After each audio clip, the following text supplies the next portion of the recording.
ہماری خداوند یسوع کی انجیل مقدس یوحنا کے مطابق اس کا 15واں باب اس کی پہلی 8 آیات۔ اس وقت یسوع نے اپنے شاگردوں سے کہا، حقیقی طاق میں ہوں اور میرا باپ باغبان ہے۔ جو ڈالی مجھ میں پھل نہیں لاتی اسے وہ کاٹ ڈالتا ہے، اور ہر ایک کو جو پھل لاتی ہے اسے وہ چھانٹتا ہے تاکہ زیادہ پھل لائے۔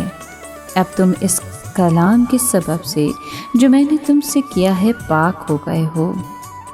تم مجھ میں قائم رہو اور میں تم میں قائم رہوں گا۔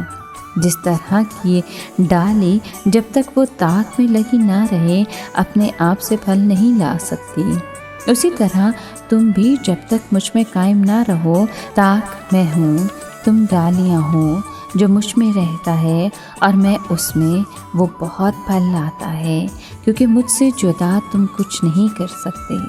اگر کوئی مجھ میں قائم نہ رہے تو وہ ڈالی کی طرح پھینک دیا جائے گا اور سوکھ جائے گا، اور لوگ ان کو بٹوریں گے اور آگ میں جھونک دیں گے اور وہ جل جائیں گے۔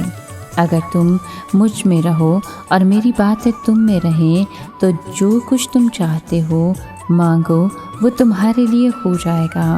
میرے باپ کا جلال اسی سے ہے کہ تم بہت پھل لاؤ، یوں ہی میرے شاگرد ٹھہرو گے۔ پاک کلام کے پڑھے اور سنے جانے پر خداوند کی برکت ہو، خدا کا شکر ہو۔ عزیز دوستو، مسیح یسوع نے آج کے کلام میں انگور کی بیل کی مثال دیتے ہوئے اپنے شاگردوں کو ان کے ایمان کا مطلب اور ان کی محبت کا مقصد سمجھایا۔ یسوع نے خدا کو باغبان کے طور پر پیش کیا جس نے ساری دنیا میں طاق یعنی انگور کے باغ لگائے ہیں۔ ان میں سے ایک طاق پرانے عہد کے لوگ ہیں۔ خدا اس طاق سے ناخوش تھا کیونکہ اس میں اچھا پھل نہیں لگا، اس لیے خدا نے زمین میں ایک نئی ٹہنی گاڑ دی۔ یہ نئی ٹہنی خدا کا بیٹا تھا جو روح سے پیدا ہوا تھا تاکہ وہ حقیقی طاق بنے، جس میں نئی قسم اور نئی قوم بنے جو اچھی اور معقول ہو اور کثرت سے روحانی پھل پیدا کرے۔ یسوع نے اپنے شاگردوں کا دھیان جس مضمون کی طرف مبذول کیا وہ نوع انسان میں پاک روح کے پھل ہیں جو بیش بہا روحانی اوصاف سے معمور ہوتے ہیں۔ عزیز دوستو، یسوع ہمیں تسلی دیتا ہے۔ خدا ہمیں فطرتی بدکاری اور کئی گناہوں کے باعث طاق میں سے کاٹ نہ ڈالے گا۔ یسوع نے شروع ہی میں ہم میں سے ہر ایک کو مکمل پاکیزگی بخشی، اور جو ہی ہم نے ایمان لایا ہمیں یہ نعمت ملی۔ یہ نہ کہیں کہ مستقبل میں ہم اپنے رسم و رواج اور دعاؤں کے طور طریقوں سے پاک ہو جائیں گے۔ یسوع نے ہمیں پہلے سے ہی پاک کر دیا ہے، قطعی طور پر معاف فرمایا ہے اور صلیب پر ہمارا کفارہ ادا کیا ہے۔ انجیل میں سے پاک ہونے کے لیے قوت نکل آتی ہے۔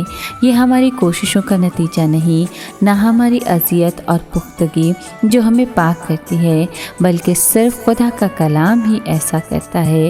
جس طرح خالق نے ابتدا میں صرف کلام کے ذریعے دنیا بنائی، اسی طرح اگر ہم مسیح یسوع کے کلام کو قبول کرتے ہیں تو مسیح ہم میں پاکیزگی پیدا کرے گا۔ مسیح یسوع نے ایک فکرے پر بہت زور دیا جس پر ہماری نشوونما اور پھل لانا منحصر ہوتا ہے، اور وہ فکرہ ہے قائم رہنا۔ 15ویں باب میں یہ فکرہ 10 دفعہ استعمال کیا گیا ہے۔ اس فکرے کے کئی معنی نکل سکتے ہیں۔ ہم یسوع میں قائم رہتے ہیں اور یسوع ہم یسوع میں قائم رہنے سے پاک ہو جاتے ہیں، اور مسیح کی قدرت اور عرق ہم میں سرایت کرتا ہے۔ ہر چیز کی ابتدا مسیح یسوع سے ہی ہوتی ہے، لہٰذا مسیح میں قائم رہنا لازمی ہے۔ اے خداوند یسوع، تو ہماری زمین کی مٹی میں خدا کی مقدس طاق ہے۔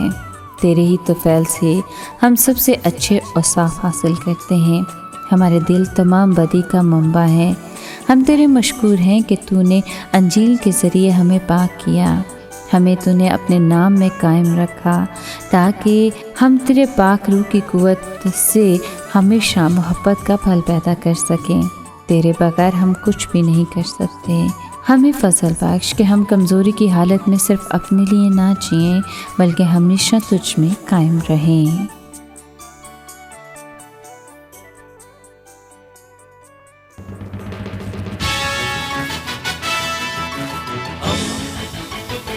زندگی کا پیمبر ریڈیو ویریتاس ایشیا